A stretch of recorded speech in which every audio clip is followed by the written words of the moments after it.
होता है, सब कुछ संभव हो सकता है। यही विशेषता है। एक का नाम सद्ज्ञान है और दूसरे का नाम सत्कर्म है। सद्ज्ञान किसे कहते हैं?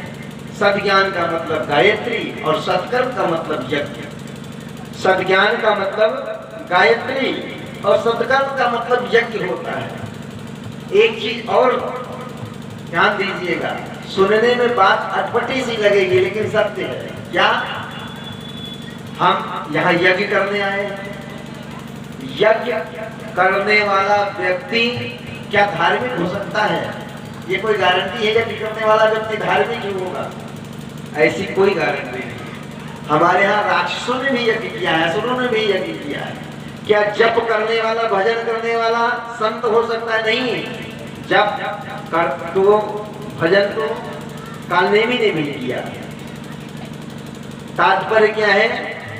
उसका उद्देश्य ये बताता है कि यज्ञ करने वाले का व्यक्तित्व कैसा होगा, उसका उद्देश्य बताता है। आज संसार में बहुत यज्ञ हो रहे हैं, बहुत कथाएं हो रही हैं, कमती नहीं है महाराज, लेकिन यह उद्देश्य निर्धारित करता है कि आपके यज्ञ की सफलता, आपके यज्ञ की सार्थकता, आपके यज्ञ का परिणाम समाज को किस रूप में मिलने वाला है। इसलिए जो अखिल विश्व गायत्री परिवार के द्वारा ये यज्ञीय योजना चलाई जा रही है, इसका उद्देश्य क्या है? इसका उद्देश्य है जन जागरण। इसका उद्देश्य क्या है? हमारा उद्देश्य है मानव में देवत्व, धरती पर स्वर्ग का अवतरण। और इसी के लिए परम पूज्य गुरुदेव ने ये इतना बड़ा मिशन खड़ा किया है, जिसका नाम अखिल विश्व गायत्री परिवार है। क्या है? अखिल विश्व गायत्री परिवार है। संसार में कोई ऐसी संस्था नहीं होगी जिसका नाम परिवार हो। परिवार और संगठन में अंतर है। परिवार और संगठन में अंतर है।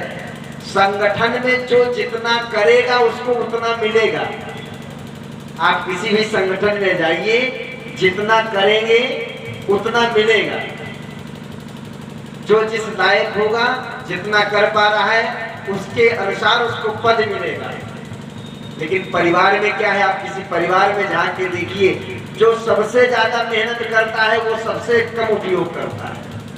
घर का जो मालिक होता है सबसे ज्यादा मेहनत करता है, बाहर जाता है, कड़ी धूप में मेहनत करता है, कमाता है, लाता है, और सबसे ज्यादा उपभोग करता है कौन? घर का बच्चा, घर का बालक, जो कुछ नहीं कर रहा है।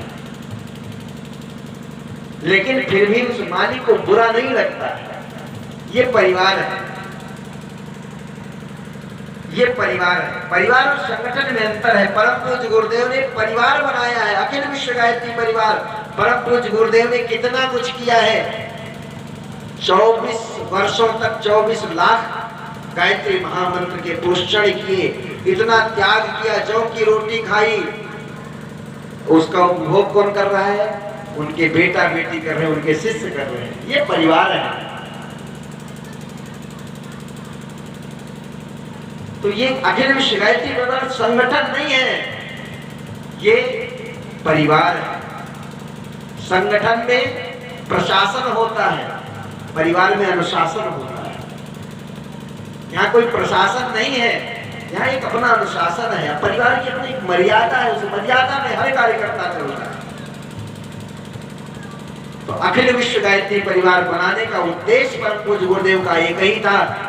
जब मानव को देखा, मनुष्य को देखा कि जिस मनुष्य के अंदर अनंत संभावनाएं हैं, जो सब कुछ पा सकता है, उस मनुष्य को क्या देखता कि वो मनुष्य दीनता से भरा हुआ है, वो बड़ा ही दीनहीन है। वो अपनी योग्यताओं को, अपनी विशेषताओं को भूल गया है कि हम क्या थे, क्या बन सकते हैं, क्या कर सकते हैं।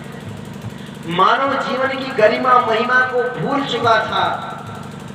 उसकी दीनता को समाप्त करने के लिए, वो इसको बताने के लिए कि तुम दीन नहीं हो, तुम देने वाले हो, तुम याचक नहीं हो, तुम दाता हो, ये बताने के लिए, समझाने के लिए परम पूज्य गुरुदेव ने कहा हम इसके अंदर का देवत्व जगाएंगे, इसको बोध कराएंगे कि ये मांगने वाला नहीं है।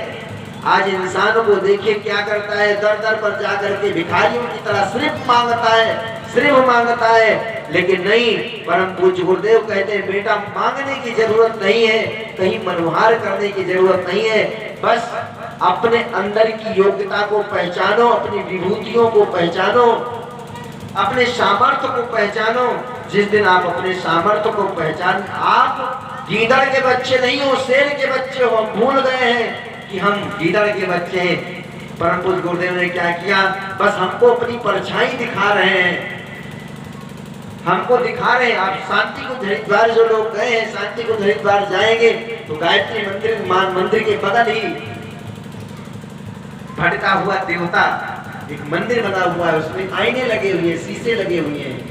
वो शीशे, वो मंदिर परम पूज्य गुरुदेव ने इसीलिए बनाया है कि हम उसके सामने खड़े हो तो अपने अंदर की जो योग्यता है, अपने अंदर की जो विशेषता है, उसमें हमको दिख सके और हम देख करके अपनी योग्यता, अपनी विशेषताओं को, अपनी विभूतियों को पहचान सके।